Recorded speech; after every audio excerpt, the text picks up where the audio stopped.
Assalamualaikum warahmatullahi wabarakatuh. Teman-teman, ketemu lagi di channel saya Nanang Esa dalam pembelajaran ilmu jurnalistik di episode kedua ya. Episode kemarin saya sudah membuat video tentang pengantar ya, terlebih dahulu tentang ilmu jurnalistik ini, dan pada episode yang kedua ini atau video kedua ini saya masih memberikan pengantar ya sebelum kita masuki pada materi yang bersifat teknis dan praktis ya. Pengantar ini saya kira penting juga ya untuk diketahui oleh kalian semua ya, untuk melihat ya bagaimana sesungguhnya perkembangan dunia jurnalistik, khususnya dalam hal ini adalah media massa ya, media massa di era teknologi informasi, di era digital saat ini ya. Teman-teman sekalian, satu hal yang menarik ya bagi kita bahwa kecepatan informasi itu memang penting ya, dan masyarakat sekarang ini memang dihadapkan bagaimana bisa memperoleh informasi itu dengan cepat. Nah, salah satu memperoleh informasi dengan cepat itu ya sekarang ini orang sudah beralih atau melirik ke namanya internet. Orang bisa membaca berita ya, bisa mengakses berita dari internet ya. Begitu pula ya, dunia media massa ya, seperti media massa elektronik, televisi, koran ya, saat ini memang masih dianggap menarik ya, tapi mungkin itu juga tidak lagi menarik ya. Bukan tidak menarik dari segi informasinya barangkali, tapi mungkin dari bentuknya ya. Nah, koran, kalau saya bicara lagi media massa cetak ini ya, yang memang memiliki karakteristik tersendiri ya, saat ini boleh dikatakan hampir sulit ditemukan di pasaran. Kalau misalnya kita melihat di jalanan atau dimanapun, itu jarang sekali kita menemukan koran, majalah ya. Kalaupun ada, mungkin hanya di tempat-tempat tertentu saja ya, kita bisa membelinya ya. Dulu orang atau kita begitu mudah memperoleh koran itu dari pengecer di jalanan, di lampu-lampu merah ya. Tapi aktivitas seperti itu sudah tidak kita lihat lagi. Nah, tentu saja ini menarik ya, dan mungkin juga ya betul apa yang diprediksikan oleh seorang pakar komunikasi dari Amerika, Profesor Philip Meyer ya, bahwa di tahun 2040 orang tidak akan lagi menemukan namanya media cetak. Bisa jadi ya, tapi saya mungkin memprediksikan tidak harus sampai 2040 ya. Di 5 tahun ke depan saja ya, kita sudah tidak lagi melihat yang namanya media cetak, baik koran, majalah maupun tabloid ya. Nah, ini artinya bahwa masyarakat untuk memperoleh informasi itu tidak lagi menarik kepada media cetak. Selain mungkin ya karena media cetak itu kan kita harus beli ya. Kemudian juga harus mencari ya. Tapi begitu kita mengakses internet, orang bisa melakukan di mana saja, kapan saja, dan dalam keadaan bagaimana saja. Mungkin juga pada saat sedang mandi juga ya, orang masih bisa mengakses internet gitu. Nah, jadi inilah tantangan ya, bagi media massa ya, khususnya media cetak. Nah, media elektronik tantangannya terutama televisi ya. Tadi saya katakan bukan pada informasinya, tetapi pada bentuknya ya. Nah, sekarang ini ya, kalau boleh saya mengatakan, di rumah-rumah itu orang sudah tidak lagi tertarik untuk menonton televisi. Orang sudah lebih sibuk ya memegang handphone, memegang smartphone untuk mengakses apapun ya, dalam bentuk video.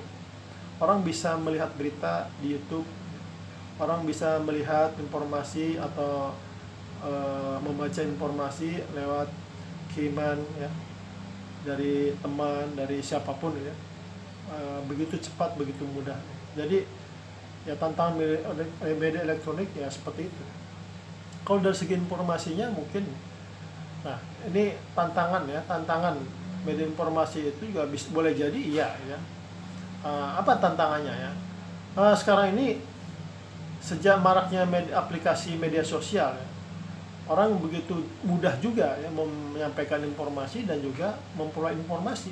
Sehingga apa? Sehingga media-media mainstream itu bisa jadi kalah saing dengan media sosial.